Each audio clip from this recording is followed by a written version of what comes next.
Audio Jungle.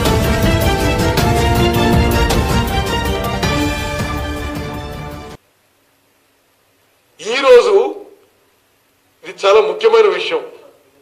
4.5 ఏళ్లలో Telangana budget 6,75,000 కోట్ల రూపాయల్లో 6,75,000 కోట్ల రూపాయల్లో మన రైతన్నలు ఆత్మహత్య చేసుకుంటే కనీసం దయగలగలేదు. ₹1 రాష్ట్ర ప్రభుత్వం నుంచి బోనస్ గా ఏ పంటను కొనుగోలు చేయడానికి రాష్ట్ర బడ్జెట్ ఇవ్వని పెద్ద మనిషి మొదటి బడ్జెట్ లో 1000 కోట్లు పెడతానని చెప్పి మోసం చేసిన పెద్ద మనిషి ఈ రోజు మేము మద్దతు ధరతో సహా బోనస్ ఇచ్చి కొనుగోలు చేసిన ప్రకటన తర్వాత ఈ రోజు 2,000 కోట్ల మార్కెట్ స్థిరీకరణ నిధి అని ఈ రోజు చెప్తుండు. ఈ మోసం గమనించాలి. 2014లో 1000 కోట్లు అని చెప్పి బడ్జెట్ లో ఉంచుతా అని చెప్పి గవర్నర్ ప్రసంగంలో ఫైనాన్స్ మినిస్టర్ ప్రసంగంలో పెట్టి 1000 కోట్లు కాదు కదా, 1000 రూపాయలు కూడా ఇవ్వలేదు.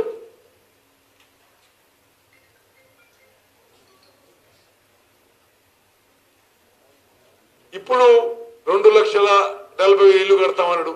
గతంలో 2,60,000 ఇల్లు కడతామని అసెంబ్లీలో చెప్పి మాట నిలబెట్టుకోలేదు. వీరి వైఖరి, వారు భయపడుతున్న విషయం, విధానం, కేసీఆర్ కి వణుకు పుడుతున్న విషయం యావత్ తెలంగాణ ప్రజానీకం గమనిస్తున్నారు. ఇప్పుడు ఏం చేసినా 4.5 ఏళ్ల పాటు మీ అహంకారం, మీ అవినీతి, మీ నియంత్రిత ధోరణి, మీ అప్రజాస్మిక పరిపాలన, తెలంగాణ సమాజంలో ఏ వర్గాన్ని లెక్క చేయని వైనం తప్పనిసరిగా మరి మీరు ముందస్తు కోరుకొని మీ గొయ్యి మీరే ఊకున్నారు. 100% కాంగ్రెస్ ప్రభుత్వం తెలంగాణలో ఏర్పాటు కాబోతున్నది. మిత్రులారా, మీ అందరి ద్వారా 20 తారీఖున జరిగే రాహుల్ గాంధీ గారి పర్యటన కూడా బ్రీఫ్ గా ఒక లైన్ లో కవర్ చేస్తా. ఉదయం 10:30కి చార్మినార్ లో రాజీవ్ సద్భావన యాత్ర కమెమరేషన్ డే మీటింగ్ లో పాల్గొంటారు. మధ్యాహ్నం 1:30కి బైన్సాలో పబ్లిక్ మీటింగ్ లో పాల్గొంటారు. సాయంత్రం 3 గంటలకి కామారెడ్డి పబ్లిక్ మీటింగ్ లో పాల్గొంటారు. ఈ రాహుల్ గాంధీ గారి పర్యటన జయప్రదం చేయవలసిందిగా మరి యావత్ తెలంగాణ సమాజాన్ని, కాంగ్రెస్ కార్యకర్తల్ని విజ్ఞప్తి చేస్తున్నాం.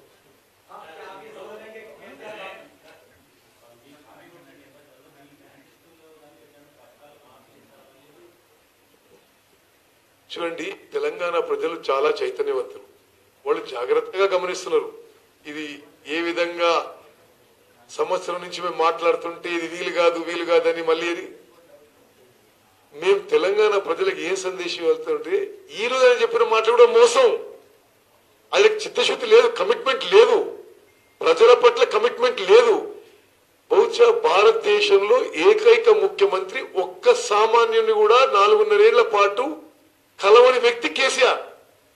సరే, పాపం టీఆర్ఎస్ వాళ్ళు ఏమంటారంటే సామాన్యులు ఏంటండి, మంత్రులు ఎమ్మెల్యేలు కలవలేదు, ఈ సామాన్యులకు అవకాశం ఏడుందని. కేవలం ఇది మోసం, దగ.